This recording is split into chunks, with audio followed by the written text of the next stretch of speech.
Welcome to the home of phobia.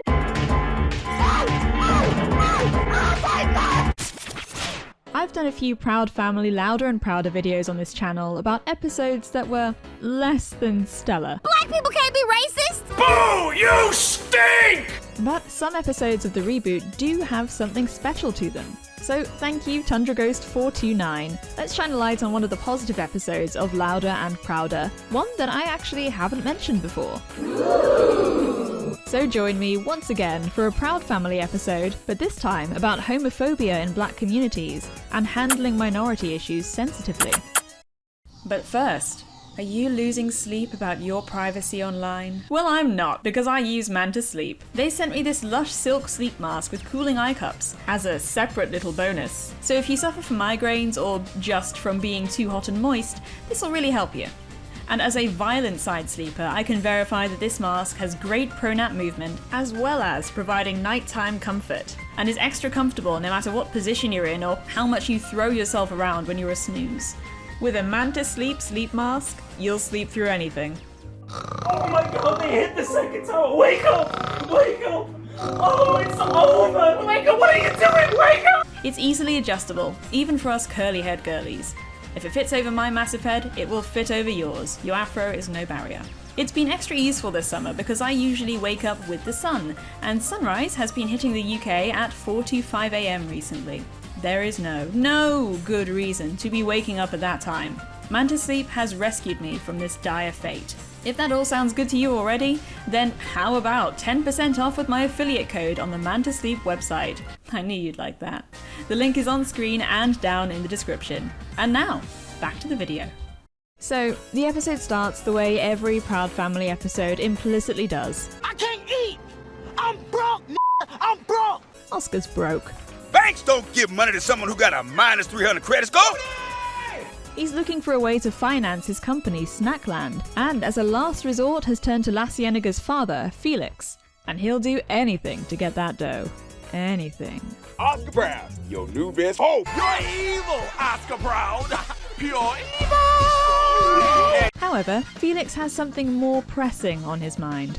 His wife, Sunset, has been acting differently. She apparently has serious chemistry with their smoking hot new partner assigned to her on the force, and has even taken to dressing up for work to go see him. Immediately, Oscar sees what he means.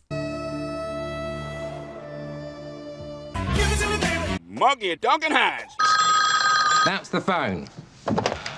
Hello? Monkey at Duncan Hines. I beg your pudding. And then immediately after that, Oscar sees the other concern Felix has. Barry, Sunset's partner, is a slammin' hottie, just as advertised, and as Oscar charmingly points out, has everything Felix doesn't have. Did I hear someone say pink eye? He even charms the kids to boot, promising to take them to the concert they otherwise couldn't attend, as he's doing security there. So now he has the kids' favour too. And, fair play to him, he does deliver on that promise. The kids turn up and enjoy sharing pink eye together.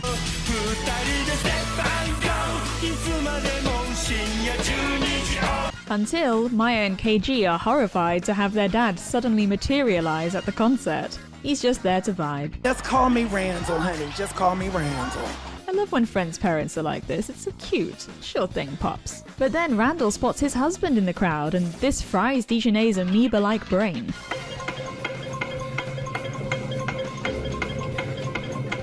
Our daddy taught us not to be ashamed of our dicks.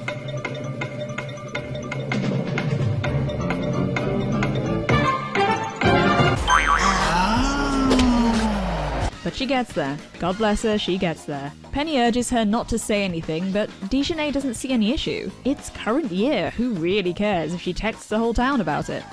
Nobody cares about that. This is the roaring 2020. You got it, Dijonay? Which, I mean, raises the question if it's not something to care about, why text anyone? Anyway, apparently a lot of people cared. From graffiti on their lockers to harassment in the cafeteria, Maya and KG really struggle with the impact this revelation has. And they already looked pretty fatigued, like they expected this would happen. Are you serious?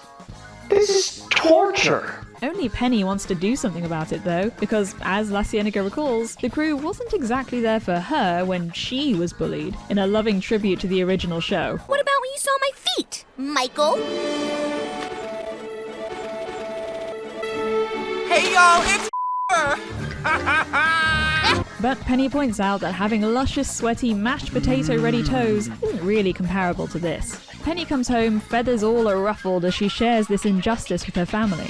Only Oscar thinks she's just being a bit doe-eyed and naive about this. Well, you just learned an important lesson, baby girl. Yes, I said baby girl. Life isn't fair. No, Oscar, life isn't fair.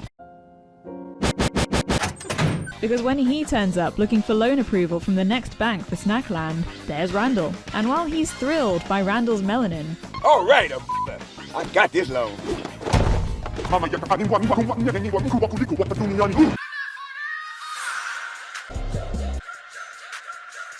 he's not thrilled by the men he is in. Naturally, his eyes shatter. Randall was just about to grant him the loan too, but seeing how weird he is about two men kissing, he changes his mind. I'm sorry, but it's above me now. The ombudsman's coming to get you. I see we're not going to address how corrupt it is that a financial professional was willing to grant a loan to Oscar's broadcast based on personal bias, and was then willing to take it away based on him maybe being a homophobe. Okay. Oh, I bet it is. Meanwhile, the kids come across Maya and KG getting harassed by the Gross sisters this time. But it's okay, Penny is here to rescue them from these cruel homophobes. We ain't messing with them because they got two dads. We messing with them because they got two dads with jobs. Oh, well, that's that then. I didn't do it by myself, Maya. Wait, guys, we have to help them. No, we don't, Proud. I really feel bad for them. I don't. Since you outed them? I'm good, Penny. Just make sure you don't out me. You're on your own, Proud. I've got to remain neutral on this issue. Sorry, boo.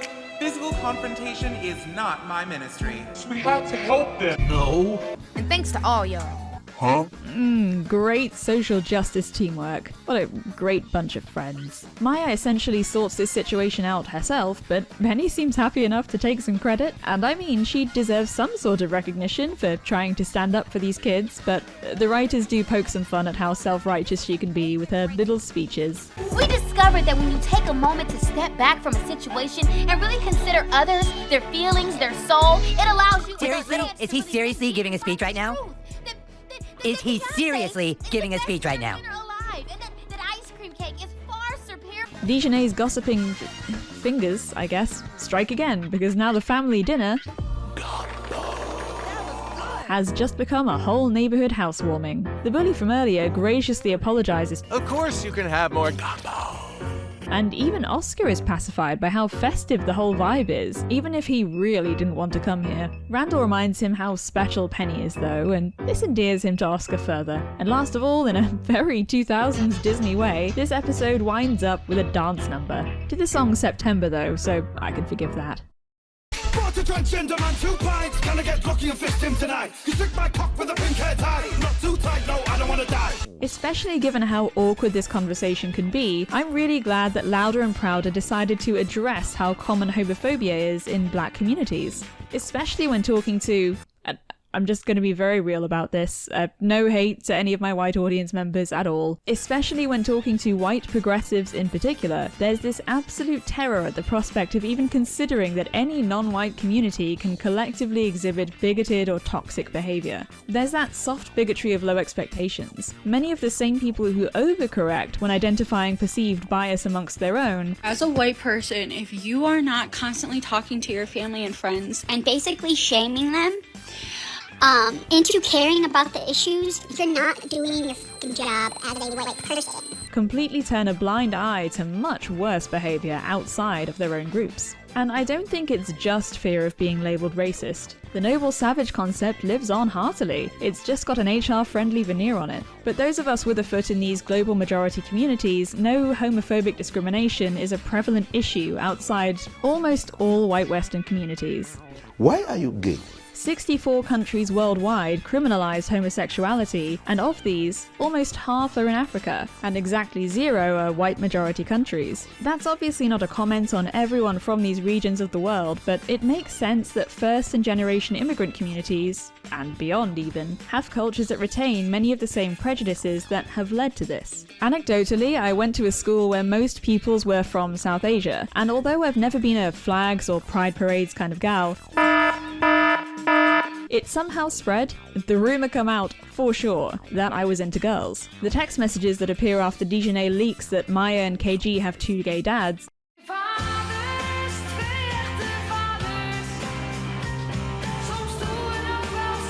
pretty true to life. Sure, there are plenty of avid #LoveWins people, but these kinds of people don't usually come out to bat for you if it's uncomfortable. It's something they say and often feel internally, but not with enough conviction to really get up and risk any social capital. As Randall points out, penny prouds are rare treasures. Your daughter? She kind of stood up for my children, so I kind of owe you been a decent child. Suddenly, everyone but my existing friend group was avoiding me, and when gay marriage was being legalised in the UK, I got the odd lecture from peers about how it's disgusting, and the odd whispered slur. Queer! The school in Louder and Prouder appears to be similar. It's not as vicious as it could be, but it isn't possible to ignore either. I appreciate that these are 2 separate ethnic groups, of course, but the wider point is that both mine and Penny's schools were dominated by a non-WASP culture that had this weird homophobia to it that nobody wanted to do anything about. Most black communities, Western or not, are more socially conservative than white ones are, socioeconomic status aside. Oscar, too, is a product of this. It's not that he's hostile like the kids' bullies are, it's that he's grown up with gay men being so much not the norm that he can't handle the concept. It's shocking to him in a way that it just isn't to Penny. Look at Makeup Boy, an in-universe influencer. He's an incredibly effeminate boy, gay or not, and Michael is canonically gay. Thanks, Michael. I know how difficult this must be for you. Girl, if you don't, come on. And also very effeminate.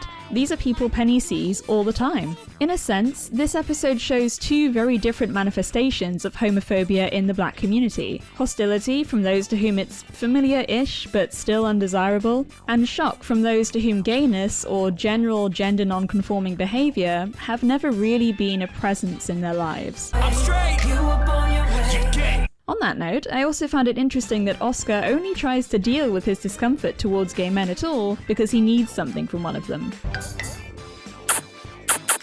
I wonder, if Randall didn't work at a bank, Oscar would never have let himself be dragged to Randall and Barry's house for a reconciliatory gumbo. This again can be quite true to life. It's sometimes only when someone of a particular demographic is in a position where they cannot be ignored or avoided that the person in question eventually fully recognizes their equal humanity. Or else they just have to learn to suck it up, like Oscar. He isn't hostile to Randall or as weird around him anymore, but he still doesn't look comfortable here. And for now, that might be as far as he's able to go in terms of acceptance. And that's okay. Acceptance is ideally a passive thing, not a ritual of mass praise. Oscar doesn't even owe Randall and Barry approval of their orientation, just respect. This episode also grapples with the misguided assumption that everyone at their heart feels the way you do, and will react the way you do. We see this from both Oscar and everyone else. At the concert, Dejanay is a little clumsy. Dejanay! What? I just want to know who's who! I'm the wife. And there's this odd tension about openly acknowledging that KG and Maya have 2 dads. Dejanay is half right in that many people don't care, sure, but Penny is more of a realist in that she identifies that this is going to cause a problem, as KG and Maya try integrating into a new school. We see that Dejanay is indeed wrong about no one caring when the kids are bullied at school, and when we see all those text messages. In positive and negative ways, a notable number of people do in fact care. Oscar, on the other hand, assumes that Penny, in reacting negatively to this whole situation, simply hasn't grasped a basic life lesson. I just can't believe how ignorant people are. It's not fair. Just shut the fuck up! What he doesn't realize is that while it has its problems, the coming generation has a different relationship to LGBT issues compared to his generation, and it's not such a given that they'll grow up with eyes that shatter every time 2 men engage in PDA. He also doesn't grasp at this point that individuals are meaningfully different too. I mean, Trudy is of his generation. I don't want you hanging out with those kids that moved into Sticky's old house. Why? Yes, Oscar. Why? And Sugar Mama is above it, and neither of them find 2 gay men so shocking. And the whole neighborhood, including KG and Maya's bully, reconciles with Barry and Randall. I just want to say I'm sorry. For what? I'll tell you after I finish the second helping of gumbo. There's also something to be said about not getting on your soapbox about absolutely everything. Penny's little moralizing soliloquies are lovingly mocked. And in the context of this episode in particular, it's extra apparent that a preachy summary is not needed. Something that I wish had lasted throughout the rest of the show. The kids don't need to hear it, the issue's resolved, and Keiji and Maya especially don't want to harp on it anymore. For Penny, being the do-gooder with a penchant for big social gestures she is, this was an exercise in expressing sincere solidarity with people who were othered for something outside their control. For all the bystanders and the gossips like Dijonay, it's just something that happened, the buzz is over, whatever. For Keiji and Maya, the targets of the harassment, the ones who really felt the fallout in a way even their parents didn't seem to, it's an uncomfortable adjustment period that's thankfully consigned to history now. School life can be tough, and when you're the new kids, God forbid something be even slightly atypical about you, because the insecure kids will latch onto that and use it to really test how far they can push you, just to assert their dominance. And whatever it is they latch onto can range from the totally politically benign to the most contentious politicized characteristics ever. Something that really strikes me as odd here is that there's all this hullabaloo about gay dads, and I get it, but what about the gay student? The one who had a whole episode about him being effeminate in the original Proud Family? You know, the one with a line alluding to him being gay in this episode. Isn't this a political topic to him? Is he going to say anything? Do anything? No? Okay. The politics of it all may not be totally irrelevant, but it's kind of a footnote. By contrast though, just like how the #LoveWins texters were nowhere to be found when Maya and Keiji were being bullied, people like Zoe in this episode perhaps don't get on their soapbox enough. Zoe? I'm planning to run for class president. I've got to remain neutral on this issue. However, I could evolve later. Well, that was a funny way, bitch, wasn't it? While there is such a thing as over-politicizing human experiences, like what activists have done to trans issues, sometimes doing the right thing does involve dealing with these tense political debates. Though, to be fair, I think this example is more a little throwaway joke about cagey responses from politicians. All in all, this episode drew attention to an issue that plagues pretty much all black majority communities, in a competent and thought-provoking way. Without feeling mean-spirited, it laid out for us what homophobia in a black American community can look like, and that it's something that can be overcome, and all without forgetting that it's a Disney show for kids. This is one of the reboot's stronger ones, and all the better for bringing us more Oscar content. Oh, and Penny's friends continue to be horrible. Same as it ever was, same as it ever was, same as it ever was, same as it... Oh, mama! Anyway, that's all I have to say for this one. If you like that, make sure to subscribe for more cheeky little videos. Leave a comment down below and let me know what your thoughts are. I love to see it. I do. Until next time. Bye-bye!